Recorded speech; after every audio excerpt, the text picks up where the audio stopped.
So we're meeting at an interesting time because it is the busiest week in two areas that you have shaped, climate and diplomacy. And in both these areas, the current administration has taken sharp U-turns. What is your take on this moment? Well, I think the administration is missing one of the greatest opportunities economically in history. I mean, the energy revolution, and it is happening and it is going to happen. No one person can stop what is happening globally, because countries all over the world are moving in one technology or another.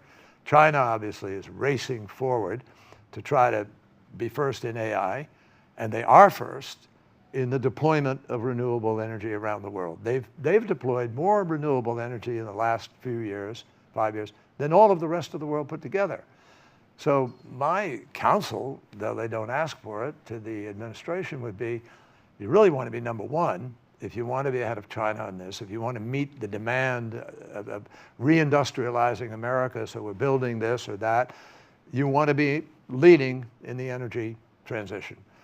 And everything that I do, I'm working with a private sector company called Galvanize, and everything we do is geared towards accelerating the transition.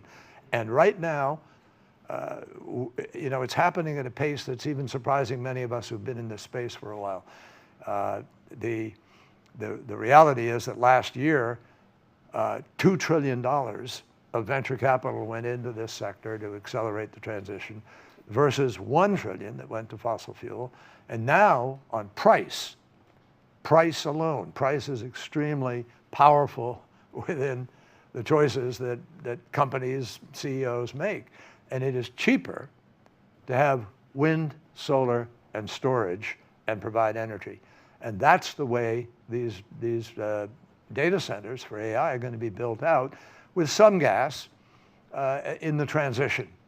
But as we get towards the ability to produce firm energy, which is solid, count on it energy, as that happens and locks in, there's no way the other things, even oil or gas, they're just not going to compete on a price basis.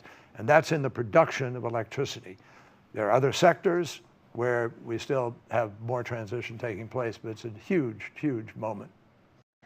The fact that we don't have a sort of stable regulatory framework, and by that I don't just mean what this administration is doing in terms of renewables, but also just how fast regulations change with different administrations across states.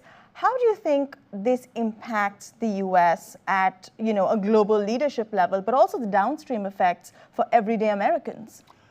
Well, it's had a negative downstream effect for everyday Americans who are losing out on the opportunities that other countries are taking because we've voluntarily stepped away. But the Wall Street Journal, about a month ago or so, ran an article with the headline, "The energy transition is now unstoppable." And so I think if we're really going to serve the interests of our citizens, we want the price of energy to come down, and we want it to be abundant. We want all the energy we need. Nobody should fear that their lifestyle or their choices are going to be impacted by not having the energy. But we're finding all kinds of companies, with great startup ideas that are coming along that are going to help guarantee that abundance of energy is there and that you can count on it. And that's where we're heading without any question in my mind. So we have a lot of private companies in attendance here. What are your practical sort of guidelines to them? How do they navigate this moment, and what should they focus on, from funding to just focus areas of where to deploy energy transition programs? Well, I think every company has learned in the last few years how to really be self-sufficient and kind of protect itself and de-risk as much as possible. But many of these companies are providing incredible services to other companies or to purchasers of electricity. I mean, you have one company here, Octopus in England, which we happen to be invested in and very bullish about, because they are delivering a product that people love in Britain. It's the number one consumer satisfier company. And as long as you're doing that, and you continue to find ways to lower the price and move forward, price is going to win. Now, wind and solar today are being picked up by countries all around the world. Vietnam, Philippines, Japan, Korea, Indonesia. It's exploding in Asia. And that's going to be that's the largest market in the world. And China's already understood that.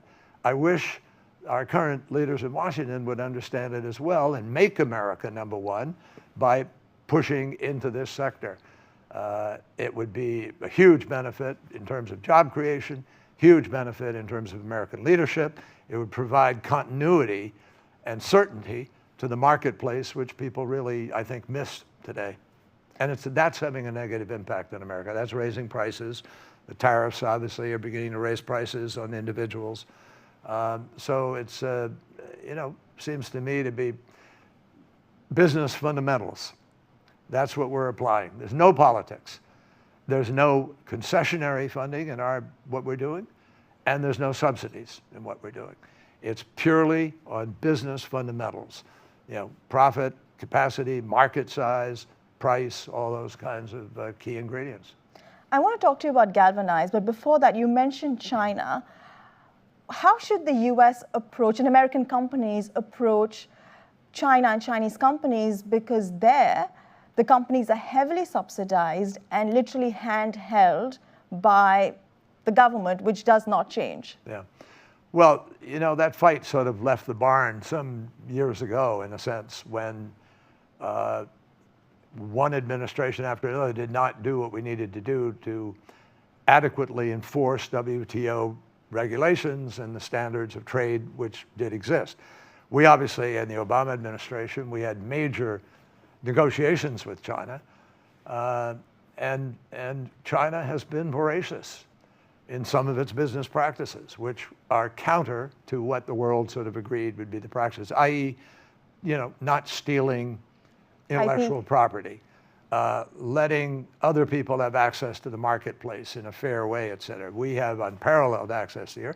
And actually, President Trump is correct about some of the unfairness that's been built into the system. So it's important to counter it, but we should counter it in ways that are not counterproductive to ourselves, that actually open up the markets to us and put us in the throes of the competition. I think when we do that, we win. And to see us walk away from that field of competition, I find it unfathomable. It's counterproductive for every American. Talk to us about, for you at Galvanize, given what we just discussed, what do you see the common roadblocks, especially when you are investing and talking to companies around the world, because climate change is global? Right. Well, now we're seeing, obviously, some of the uncertainty that has been created by this administration is having a negative impact. Capital is not flowing quite as easily as it was. It's costing, more still. And I think that what we need to do is be able to help these companies to de-risk, which means providing clarity on permitting process. It means taking away the barriers to easy entry and to the certitude that any business leader needs and wants with respect to their capital expenditures, with respect to their markets. All those kinds of things really matter. And I think there's just too much churning that is taking place as a result of the uncertainties that are there. So I admire the leadership of these companies because they are really forging ahead dramatically. And I want to underscore what I said earlier. The vast majority of certainly energy issues that matter to the average citizen and that are in the marketplace today are actually not as affected by the federal government's choices as they are by subnational, by the local areas and the states. So for instance, when President Trump came in for his first term, he pulled out of Paris. Yes. But at the end of his term, 75% of the new electricity in the United States came from renewables. despite him pulling out. Why? Because 37 states in the United States have renewable portfolio laws. And as those laws are applied, and all the governors, Republican and Democrat alike, applied those laws. So they were still building out and putting in place programs, whether it was recycling or building codes or other ways in which you affect choices in the marketplace regarding energy. They continued to do that, and they're continuing now. That is exactly what is going on right now. So that helps companies de-risk. The certitude they get from the planning or from the commitment. Look at Texas, great example. Texas, Republican governor, 2 Republican senators, the home of oil and gas, is the largest wind deployer in the United States of America, and it's made a huge difference in their ability to be able to bring prices down to provide stability in the price marketplace. So I just think that this is common sense in business. It's not politics. There's no ideology in the choices that a company like that Galvanize makes. We are analyzing things on the basics and where we think we can see a road ahead for solid returns, alpha as it's called in the business. We think there are a huge number of those opportunities. And we have several strategies. We have 4 major strategies. One of them is a public equities track. And so we buy the public equities. We work with the companies to try to help them be able to advance and move faster. And right now, year to date, this year, in that track, we are up 40%. You show me how many other entities are doing that. And we're doing it, proving that the marketplace works. Our fundamental organizational principle is we want the companies to see that if you do this, you're actually going to have much better returns than if you do a lot of other things that are out there for choices. And I'm confident about that. We've spoken a lot about the challenges, but I know you are a very optimistic person. You're known to always see the silver lining. Given the challenges and some of the opportunities you outlined, what is it that gives you hope, that keeps you optimistic about the energy sector? It's changing. We are winning this battle. A lot of people don't realize it. We're behind, obviously, on keeping the 1.5 degrees, the limit of temperature. We're behind on the rate of deployment. But we are moving every year faster and faster, incorporating newer and bigger and more critical technologies. AI, for instance, is going to have a profound impact on the management of energy. And so not only will it need to draw a lot of energy to be able to manage the data centers, the computing, but it's going to have to, they're going to make a difference to a whole lot of companies in how they're managing their own problems and their own challenges in the marketplace. Things will move faster. I think in the energy side, we are seeing, let me give you an example. UAE, major petrol state, oil producing petrol country, but they are leading the charge on being able to prove that the combination of solar and wind and storage can provide firm energy you can count on. And they are building out about a 19 gigawatt storage capacity that goes with their massive solar deployments already made and their 4 nuclear plants that they've built. I mean, these guys are way ahead of other countries in thinking about how to manage this new set of opportunities. So we're looking at a marketplace for energy of 8 billion plus people today. Everybody wants energy. Everybody would like to have, electricity or what, and that's what the world is going to do. It's going to electrify. We are moving to electric vehicles, to electric stoves, to electric heat pumps. I mean, you move through all these different opportunities now, and it represents an entirely different energy base than we have ever experienced before. And it's not different. We did this in the 1800s, late 1800s, with the steam engine, with the cotton gin, with all these other inventions, and we adjusted. That's what's going to continue to happen. And the real test for CEOs is going to be, can you keep up? Because the pace is going to be pretty intense. And finally, I want to end again on a diplomacy note. So countries will be sharing their targets at the UN General Assembly. Is there anything that you're going to be keeping your eyes out for? Any announcement? I think thus far, there aren't enough countries that have stepped up to put in their NDCs, their targets. I think what I'm hearing is some of those targets may be quite weak and disappointing. But the key here is there's going to be a lot of peer pressure and a lot of scrutiny of this. And more disclosure is entering into the marketplace. I think in Europe, you're going to see a pricing of carbon beginning to take hold on a global basis.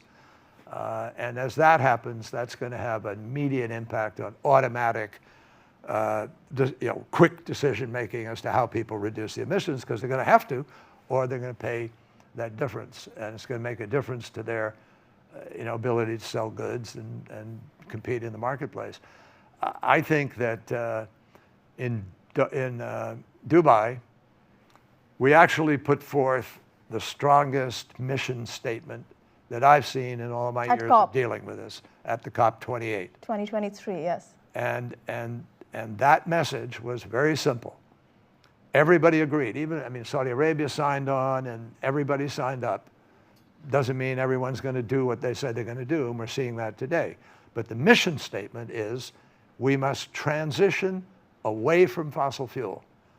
And that obviously means capturing the emissions, or you make it work or you don't. So as to achieve net zero by 2050, which means you need the plan for how you're going to meet what the science says. That's the other part. It says, according to the science, and the key component of it is accelerating in this decade. That's what almost 200 nations agreed to do in the hardest diplomacy there is, which is multilateral. Yes. So now we know what we have to do. Some people are doing it.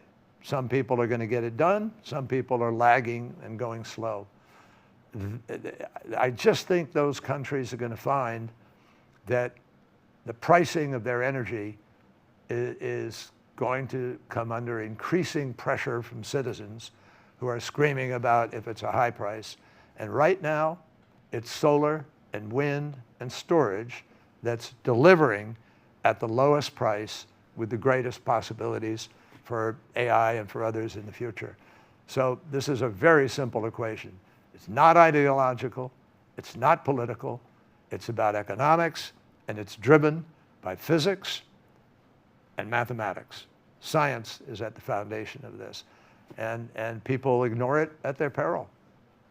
Thank you, Secretary Kerry. The countries will be meeting, and we'll miss having you at the table. And like you said, science should determine the way forward. Thank you so much, sir. Thank you. My pleasure.